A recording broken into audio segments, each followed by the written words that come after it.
the normal dampness of the lungs is moisture.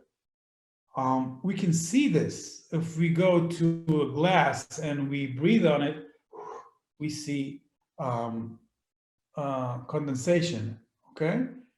That's the moisture of the lungs. That's the tie-in moisture of the lungs.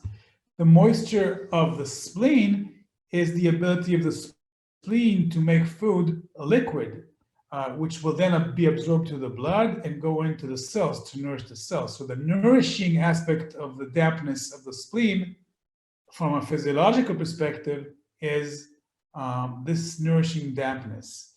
It's only when these channels and organs are unbalanced, then we have excess dampness, either in the lung or from the spleen.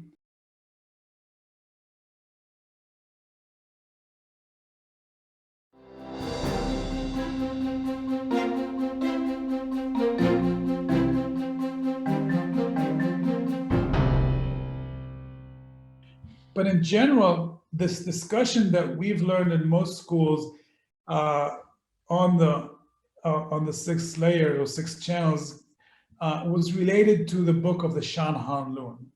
The book and the Shan Han Lun, which is febrile diseases caused by a cold, is a book that overall describes pathology. It's a pathology book, okay? It's not a physiology book.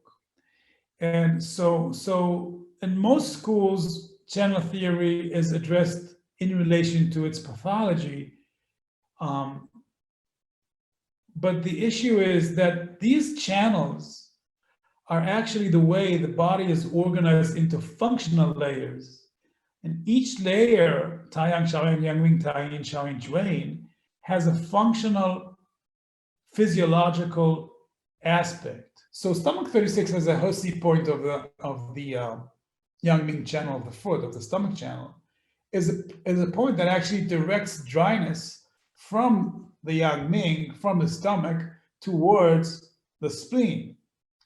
So when we treat spleen qi deficiency diarrhea, which is excess dampness, with stomach 36, basically we're drying the spleen by moving dryness from the Yangming to the Taiyin. And this is why these channels are so closely related. The other thing I want to say about internal wind is we always have to remember, even me, I forget that also, that before this pathology, there's physiology. So if we say lack of blood or wind, if we talk about wind as in pathology, we have to understand what's the physiology of wind. There's always good to every bad, right? So what's the physiological good wind of the liver, okay?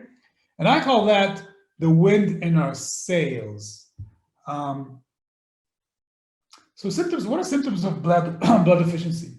Symptoms of blood deficiency have to do with lethargy, weakness, poor concentration, inability to speak coherently often, but it's not tired as if, you know, it's the type of weakness and tiredness that when you go to sleep and wake up, it doesn't do it. Okay, you don't wake up rejuvenated because you have lack of blood. Your patient is still very tired, is very fatigued, despite the fact that they rest. They're lacking wind in their sails, okay, due to lack of blood. When we talk about the Wenqi, the Wenqi flows with a triple water warmer all over the body, and it allows the manifestation of yin to yang in the most basic form of DNA moving to RNA, moving to proteins, moving to substance, proteins creating enzymes, enzymes creating activity. So from the deepest yin, which is like the blueprint of the body, which is in the DNA, we have this transformation that moves from yin, which is DNA proteins, to enzymes, which are active proteins, and then switch from a yin state to a yang. So the creation of all substances and all functions in the body are actually done like that by these proteins. So that's a very deep discussion. It's a philosophical concept, but also